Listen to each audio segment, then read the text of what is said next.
ఆత్మీయమైనటువంటి జేసీ TV మరియు సత్య TV ఈ రెండు ఛానల్స్ కలిసి సంయుక్తంగా నిర్వహిస్తున్న కార్యక్రమాన్ని ఆదరిస్తున్న మీ అందరికీ కూడా మనస్ఫూర్తిగా ధన్యవాదాలు తెలియజేసుకుంటూ, మహానుభావుడు, అందరికీ కూడా సుపరిచితుడు, అలాగే మన ఆంధ్రప్రదేశ్ రాష్ట్రానికి 7 సంవత్సరాల పాటు ముఖ్యమంత్రిగా పనిచేసినటువంటి నందమూరి తారక రామారావు గారి సమగ్ర జీవిత చరిత్ర గురించి అనేక విషయాలు మనం ఈరోజు చెప్పుకుంటున్నాం. అనేక భాగాలు మనం వెలువరించాం. ఇప్పటికే 9 గంటలకు పైగా మన ఈ కార్యక్రమాన్ని ప్రసారం చేయడం జరిగింది. అయినా సరే ఇంకా ఆయన గురించి చెప్పవలసిన విషయాలు ఉన్నాయి కాబట్టి మనం ఈ ఎపిసోడ్ కూడా చేయడం జరుగుతుంది. ఆయన జీవితం అండి ఒక స్ఫూర్తి, ఆయన జీవితం వెలుగు, ఆయన జీవితం ఒక పాజిటివ్ యాటిట్యూడు, ఆయన జీవితం కష్టపడి పైకి వచ్చేటువంటి ఒక మనస్తత్వానికి ఉదాహరణ, ఆయన జీవితం ఒక పడిలేచే ఉత్తుంగ తరంగం, ఆయన జీవితం మనకి స్ఫూర్తిదాయకం, ఆయన జీవితం మనకి ఒక ఆదర్శప్రాయం, ఆయన జీవితం నటనకే ఒక ఎవరెస్ట్ శిఖరాన్ని అందించినటువంటి వ్యక్తిత్వం. ఇలా ఎన్నో కోణాలు ఉన్నాయండి ఆయన జీవితంలో. ఒక్కొక్క కోణాన్ని మనం స్పృశించుకుంటూ వెళుతున్నాం. ఎందుకంటే ఎన్టీ రామారావు గారి గురించి చాలామందికి చాలా రకాలుగా యూట్యూబ్లో వస్తున్నాయి ఆయన జీవితం గురించి. నేను అబ్జర్వ్ చేసింది ఏంటంటే, వ్యక్తిత్వం కన్నా కూడా ఆయన బాడీ మసాజ్ చేయించుకుంటారనో, లేకపోతే పుల్కాలు తింటారనో, లేకపోతే చపాతి. నిజమే, మనిషి తిండి ముఖ్యం కాదు. తిండి కన్నా కూడా ఆయన జీవితాన్ని ఎలా గడిపారు అన్నదే చాలా ప్రధానమైనటువంటి విషయం. ఆయన జీవితాన్ని అనేక కోణాల్లోంచి పరిశీలించి పరిశోధించి ఈరోజు మీ ముందుకు తీసుకురావడం జరుగుతుంది. ఎన్టీ రామారావు గారు, నేను చెప్పాను కదా, అభిమానులు అంటే ఆయన చాలా ఎక్కువగా అభిమానించేవాళ్ళు. 1989 సంవత్సరం తర్వాత ఆయన పదవి కోల్పోయిన తర్వాత అప్పటికీ కూడా ఆయన చూడటానికి వచ్చేటువంటి అభిమానుల తాకిడి చాలా ఎక్కువగా ఉండేది. ఎవరు వచ్చినా సరే ఆ పదవి కోల్పోయినప్పుడు కూడా ఆయన ఒంటరిగా రోడ్ నెంబర్ 13లో ఉండేవారు. ఆయన ఆ 13లో ఉన్నప్పుడు లారీల మీద జనాలు వచ్చేవాళ్ళు. రాత్రిపూట పడుకున్నా కూడా ఖచ్చితంగా చాలామంది వచ్చేవాళ్ళు. చాలామంది ఆయన 7 గంటలకే నిద్రపోతారని, లేకపోతే మధ్యాహ్నం పూట నిద్రపోతారని అలాగా అపోహలు ఉన్నాయి. కానీ ఆయన నిద్ర చాలా తక్కువ. 2-3 గంటల మించి ఆయన నిద్రపోయేవాళ్ళు కాదు. 10 తర్వాత కూడా ఆయన ఎవరైనా సరే ఆయన దగ్గర ఒక పిఏ ఉండేవారు, మోహన్ అని చెప్పి.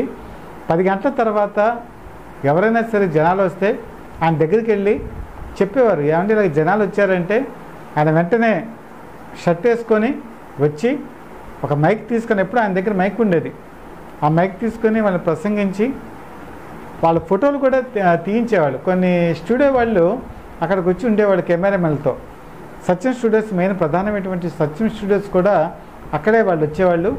వాళ్ళకి చెప్పేవాళ్ళు, మీ ఫోటోలు కావాలంటే ఇలాగా సత్యం స్టూడియోకి వెళ్ళి కలెక్ట్ చేసుకోండి అంటే వాళ్ళు డబ్బులు పే చేసి వాళ్ళు ఆ ఫోటోలు తీసుకునేవాళ్ళు.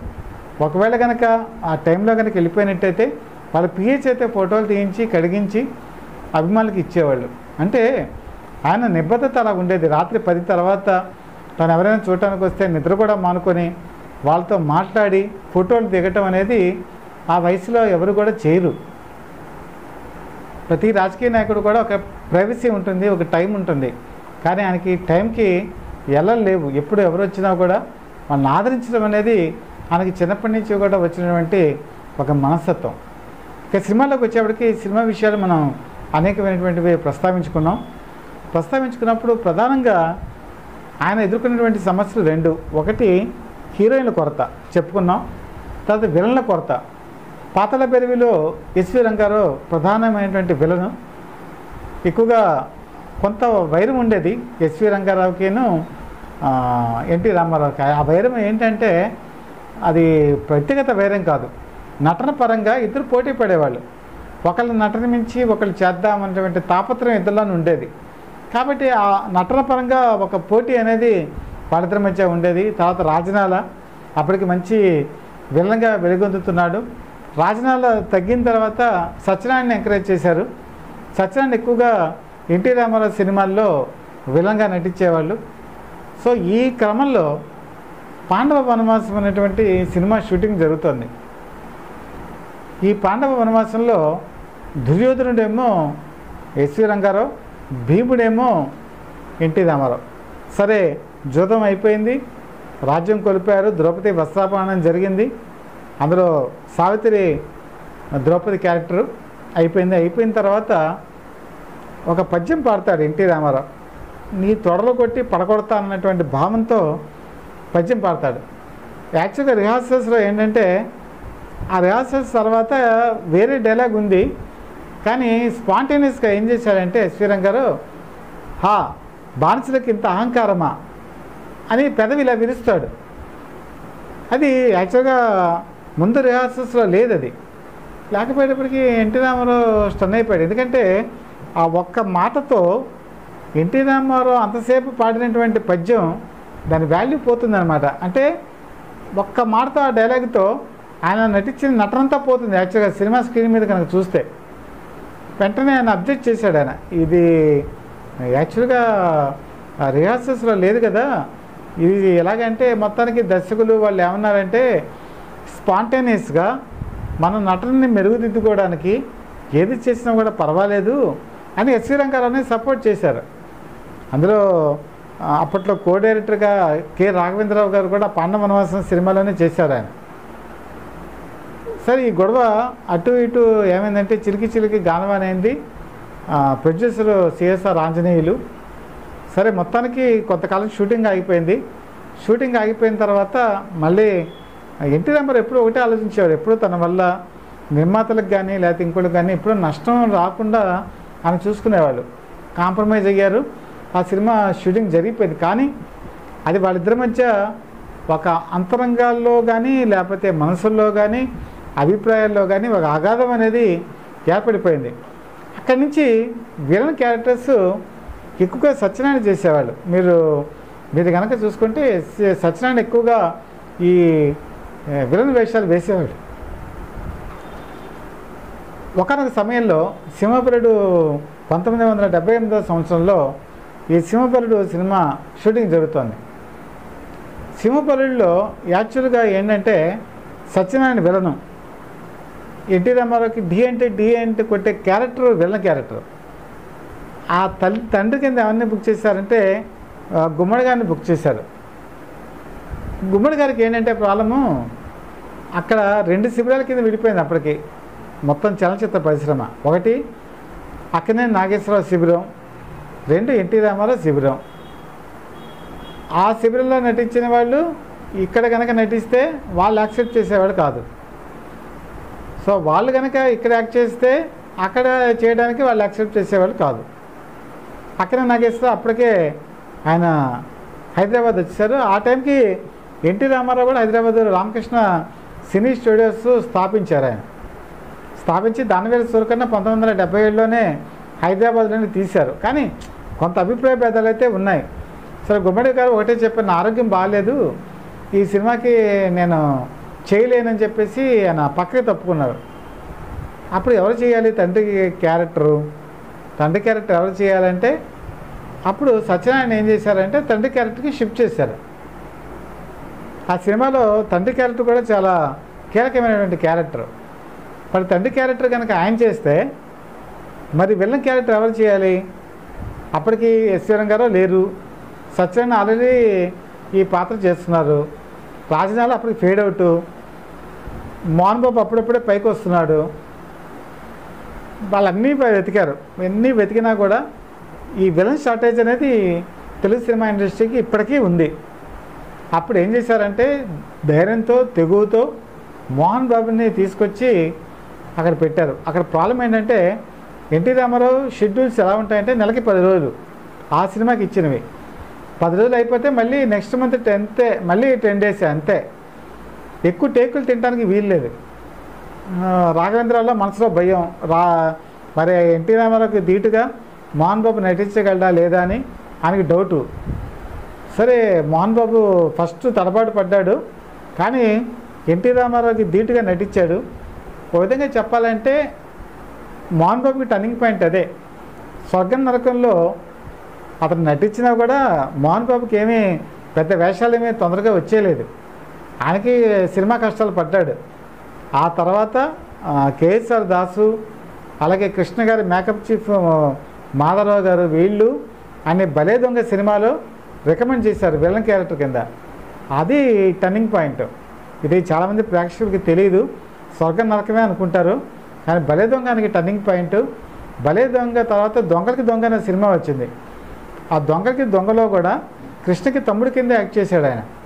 ఆ సినిమా కూడా ఆయన టర్నింగ్ పాయింట్. ఆ 2 సినిమాలతో మోహన్ బాబు ఎస్టాబ్లిష్ అయ్యాడు సినిమా ఇండస్ట్రీలో. ఆ 2 సినిమాలకి డైరెక్టర్ కేఎస్ఆర్ దాసే. అప్పుడు ఈ సినిమా అవకాశం వచ్చింది. ఈ సినిమాలో చాలా బాగా నటించాడు మోహన్ బాబు. అప్పుడే ఎన్టీ రామారావుతో కలిసి మోహన్ బాబు నటించడం వల్ల తర్వాత సినిమాలు ఆయనకు వచ్చాయి. రాజపుత్ర రహస్యం అని ఈ సినిమాలన్నీ కూడా తర్వాత మోహన్ బాబుకి వచ్చాయి. మోహన్ బాబు ఒక విధంగా విలన్గా ఎస్టాబ్లిష్ అవ్వడానికి ఈ సింహపురుడు సినిమానే కారణం. ఎందుకంటే ఎన్టీ రామారావుతో ధీటుగా ఎవరైనా సరే నటిస్తే వాళ్ళకి సినిమా ఇండస్ట్రీలో మంచి అవకాశాలు వస్తాయి. అదే విషయం మోహన్ బాబులో కూడా జరిగింది. మన గతంలో కూడా ఒకసారి చెప్పుకున్నాం, చిరంజీవి కూడా విలన్గా నటించాడు ఎన్టీ రామారావు సరసన. అది ఆ సినిమా పేరు తిరుగులేని మనిషి. అయితే అప్పట్లో ఏంటంటే ఎన్టీ రామారావు కాల్ షీట్లు ఎక్కువ ఇచ్చాడు ఆ సినిమాకి. కొంత తడబాటు పడినా చిరంజీవి చేయగలిగాడు. కానీ అదే పరిస్థితి కొండవీటి సింహానికి కూడా వచ్చింది. కొండవీటి సింహంలో ఎస్పి రంజిత్ కుమార్ క్యారెక్టరు చాలా పవర్ఫుల్ క్యారెక్టరు. సినిమా అంతా కూడా అద్భుతంగా ఉంటుంది. అది తంగ పథకం అని తమిళలో తీసినటువంటి సినిమాకి రీమేక్. అది తెలుగులో బంగారు పథకం అని అల్లు అరవిందే డబ్ చేశారు. ఆ ఇతివృత్తాన్ని అటు ఇటు మార్చి ఈ కొండవీటి సింహం కింద తీశారు. అందులో 2 కొడుకులు. ఒక కొడుకేమో చిరంజీవి అనుకున్నారు, అది నెగటివ్ షేడ్స్ ఉన్నటువంటి క్యారెక్టరు. ఒక అబ్బాయి కిందేమో మళ్ళీ ఎన్టీ రామారావే. అందులో చిరంజీవి భయపడ్డాడు. ఎందుకంటే ఆ సినిమాకి ఆయన ఇచ్చినటువంటి కాల్ షీట్లు 28 రోజులే. వెంటనే షూటింగ్ పూర్తయిపోవాలి. అందులోనూ అదేంటి ఎన్టీ రామారావుని ఎదిరించే క్యారెక్టర్, ఎవరు తండ్రి క్యారెక్టర్ని ఎదిరించేటువంటి క్యారెక్టర్. అందులో ఒక సన్నివేశం ఉంటుంది, ఒక లైటర్ని తీసుకెళ్ళి నేల మీద పడేస్తే అది అందుకునేటువంటి పరిస్థితి ఎన్టీ రామారావుకు ఉంటుంది. ఇలాంటి షార్ట్స్ ఉన్నాయి. అంటే ఎన్టీ రామారావుని ధీటుగా చేసేటువంటి క్యారెక్టర్. చిరంజీవికి జనంగా గౌరవించే మనస్తత్వం, సీనియర్లు అంటే ఎక్కువ గౌరవిస్తాడు. ముఖ్యంగా ఈ పాత్రకు వచ్చేటప్పటికి ఎన్టీ రామారావుని ఎదిరించి క్యారెక్టర్ చేయాలంటే చిరంజీవికి కొంచెం ఇబ్బందికరంగా తయారైంది. టేకుల మీద టేకులు తింటున్నాడు. ఎన్టీ రామారావు చెప్పారు, ఇతను కంగారు పడుతున్నాడు, నేనేమో 28 రోజులే షెడ్యూల్ ఇచ్చాను, మరి ఏం చేద్దామని అనుకుంటే అప్పుడు ఎన్టీ రామారావు, డైరెక్టరు, ప్రొడ్యూసరు అందరూ కలిసి మోహన్ బాబుని ఆ సినిమాకి మళ్ళీ రీప్లేస్ చేశారు. యాక్చువల్గా ఆ పాత్రకి చిరంజీవిని తీసేసి షూటింగ్ అయింది, కొంత భాగం అయింది. అయిన తర్వాత మళ్ళీ మోహన్ బాబు ఎంటర్ అయ్యాడు. ఆ విధంగా మోహన్ బాబు ఆ సినిమాలో విలన్గా నటించాడు. అందుకనే మోహన్ బాబుకి ఏంటంటే తను చిరంజీవి కన్నా బాగా చేయగలని ఒక నమ్మకం అప్పటి నుంచి ఉంది. ఇద్దరి మధ్య ఈగో క్లాషెస్ కూడా అదే కారణం. ఎందుకంటే నేను డైలాగులు బాగా చెప్తాను, చిరంజీవి కన్నా నేను సీనియరు, చిరంజీవి కన్నా నేను నటన బాగా చేయగలను, ఎన్టీ రామారావు క్రమశిక్షణ నాలో ఉంది అని చిరంజీవి మీద తను ఎక్కువ అనుకునే ఆలోచనకి కారణం ఏంటంటే ఆ కొండవీటి సింహమే. అది ఎన్టీ రామారావు నటనలోనే హీరోగా ఉన్నప్పుడే జరిగింది ఈ విషయాలన్నీ కూడా. అలాగే ఎన్టీ రామారావు గారిలో ఉన్నటువంటి ప్రధానమైన గుణం ఏంటంటే విలనిజం గురించి మనం మాట్లాడుకున్నాం కదా. ఆ విలనిజంలోనే ఆయన ప్రయోగాలు చేశారు. ఉదాహరణకి రాజమొకటం అని చెప్పి ఒక చలనచిత్రం ఉంది. అది హిందీ రీమేక్లానే కనపడుతుంది మనకి. కానీ తెలుగులో పాత జానపదాల్లో ఉండదు, చాలా డిఫరెంట్గా ఉంటుంది. రాజకీయాలు ఎలాగ ఉంటాయి, కుట్రలు ఎలా ఉంటాయి, కుతంత్రాలు ఎలాగ ఉంటాయి, ఈ రాజమొకటం సినిమాలో కనపడుతుంది. అందులో విలన్గా జనరల్గా ఎవరైనా సరే విలన్గా అంటే అప్పుడు నా రాజనాల లేకపోతే ఇలాంటి వాళ్ళే బుక్ చేసేవాళ్ళు. కానీ ఇందులో మెయిన్ విలను గుమ్మడిని బుక్ చేశారు. అది సాహసోపేతమైన నిర్ణయం. హీరో కూడా సమర్థించాడు ఆ నిర్ణయాన్ని. ఎందుకంటే గుమ్మడి సాఫ్ట్ క్యారెక్టర్స్ వేసుకునేటువంటి పర్సన్, ఆయన విలన్గా పనికిరాడు. కానీ అందులో కత్తి యుద్ధం కూడా ఉంది. గుమ్మడి చేసేటువంటి అతి కొద్ది ఫైట్స్లో ఈ రాజమొకటంలో ఎన్టీ రామారావుతో చేసినటువంటి కత్తి ఫైట్ కూడా చాలా ఫేమస్. మీరు ఎప్పుడైనా కనుక ఉంటే యూట్యూబ్లో ఈ సినిమా లభ్యమవుతుంది, చూడండి. అది ఎన్టీ రామారావు గారు ఏం చేశారంటే నిర్మాతలకి దర్శకులకి చెప్పి రాజమకుటంలో గుమ్మడి చేత విలన వేషం వేయించారు. ఆ సినిమా మంచి పేరు వచ్చింది. గుమ్మడి కూడా చాలా అద్భుతంగా నటించాడు ఆయన. అంటే ఒకే పాత్రలో చేసుకుంటూ వెళ్ళిపోతే గొప్పతనం ఏమి ఉండదు. ఒక మనిషిని ఎలివేట్ చేయాలి, రకరకాల క్యారెక్టర్లు ఇవ్వాలి, రకరకాల పాత్రలు ఇవ్వాలని ఎన్టీ రామారావు గారికి ఎప్పుడు ఉండేది. ఆ విషయంలోనే మొట్టమొదటి చాలామంది ఈరోజు సస్పెన్స్ మూవీస్, క్రైమ్ మూవీస్ అనేటప్పటికీ గోడ్చార్ 116, లేకపోతే మోసగాళ్ళకి మోసగాడు, ఈ కోబాయ్ సినిమా అన్నీ చెప్తుంటారు. కానీ తెలుగు సినిమా ఇండస్ట్రీలో మొట్టమొదటి క్రైమ్ సినిమా ఆయనతోనే స్టార్ట్ అయింది.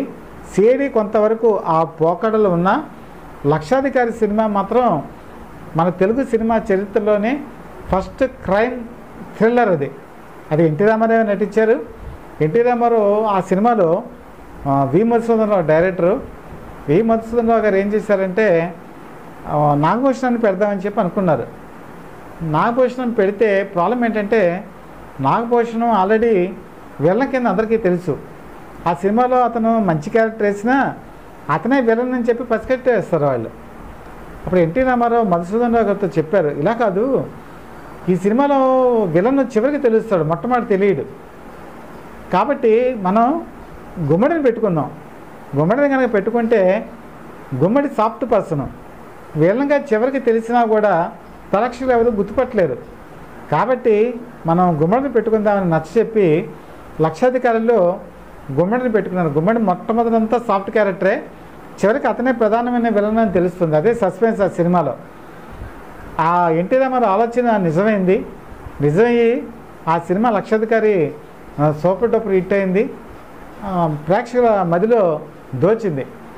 అలాగే ఆయన నా దేశం అనే సినిమాలో కూడా అక్కడ కూడా షెడ్యూల్ 21 రోజులే. 21 రోజులు అయితే అందులో శివకృష్ణ క్యారెక్టర్ ఒకటి ఉంటుంది. శివకృష్ణ డి అంటే డి అనే క్యారెక్టర్, అందులో శివకృష్ణ నటించాడు. కొత్త అతను అప్పుడే వస్తున్నాడు. అప్పటికి ఎన్టీ రామారావు ఇంకా రాజకీయాల్లోకి వెళ్ళబోతున్నారు. శివకృష్ణ నటన చూసి శివకృష్ణని తీసుకొని, బ్రదర్ నువ్వు చాలా బాగా చేస్తున్నావు, నువ్వు విధంగా చెప్పాలంటే రాంగ్ టైంలో వచ్చావేమో, నేనే కనుక ఇంకా ముందు కనుక నువ్వు వచ్చుంటే నీకు నేను మంచి సినిమాలు ఇచ్చేవాడిని, నీకు ఇంకా మంచి రోల్స్ ఇచ్చేవాడిని, నేను రాజకీయాల్లోకి వెళ్ళిపోతున్నాను బ్రదర్ అని చెప్పి ఆయన భుజం తట్టి ఆశీర్వదించారు. అంటే ఎన్టీ రామారావు గారిలో ఉన్న గుణం ఏంటంటే విలన్స్ని కానీ, తోటి నటులను కానీ, కమెడియన్స్ని కానీ, లేకపోతే డాన్సర్స్ని కానీ, ఫైటర్స్ని కానీ, అలాగే దర్శకులను కానీ, నటీమణులను కానీ అందరినీ కూడా వాళ్ళకున్న ప్రతిభని గుర్తించి నెక్స్ట్ మూవీస్లో వాళ్ళని ఎంకరేజ్ చేసేవాళ్ళు, వాళ్ళకి అవకాశాలు ఇచ్చేవాళ్ళు, వాళ్ళని ప్రోత్సహించేవాళ్ళు. కృష్ణరాజు కానీ, సోమబాబు కానీ, కృష్ణ కానీ ఎవరైనా సరే ఆయన అండదండలతోనే, ఆయన ఇచ్చినటువంటి ప్రోత్సాహంతోనే పైకి వచ్చారు ఈరోజు. కాబట్టి ఎన్టీ రామారావు గారు విశ్వవిఖ్యాత నట సార్వభౌముడు. ఆయన చేసినటువంటి ఆ మహా కార్యక్రమాలు, మహా దాన ధర్మాలు అంటే తను చేయకపోయినా మిగతా వాళ్ళ ద్వారా చేయించడం కానీ, ప్రజాహిత కార్యక్రమాలు కానీ, ప్రజా సంక్షేమ కార్యక్రమాలు కానీ, ఇవన్నీ కూడా చరిత్రలో ఎప్పుడూ కూడా నిలిచిపోతాయి. కాబట్టి చరిత్రలో నిలిచిపోయినటువంటి ఒక గొప్ప మహా వ్యక్తి ఎన్టీ రామారావు గారు. ఆయనకి సంబంధించిన సమగ్ర జీవిత చరిత్ర మరికొన్ని విషయాలు నెక్స్ట్ ఎపిసోడ్స్లో మీకు తెలియజేస్తానని మనవి చేస్తూ, ఈరోజు Satya TV, Satya for the people live TV ఈరోజు ఇటు ఆంధ్రప్రదేశ్లోను, అటు తెలంగాణలోను, తమిళనాడులోను, కర్ణాటకలోను విస్తారంగా లైవ్ ప్రసారాలని మీకు అందజేయడం జరుగుతుంది. మీరు మా ఛానల్ని తప్పకుండా చూడాలి, మాకు సపోర్ట్ ఇవ్వాలని మనస్ఫూర్తిగా కోరుకుంటూ మీ దగ్గర నుంచి సెలవు తీసుకుంటున్నాను. నమస్కారం.